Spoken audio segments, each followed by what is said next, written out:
So let me just share with you another blush combination that I am recently raving about. It's Maybelline Fit Me Concealer and also the Semi Pro Multicolor Liquid Blush from the saem.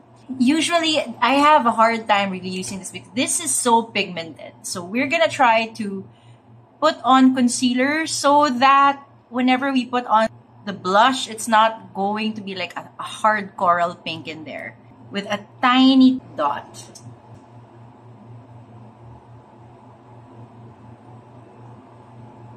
Apply it here like you would the blush, and also the other side.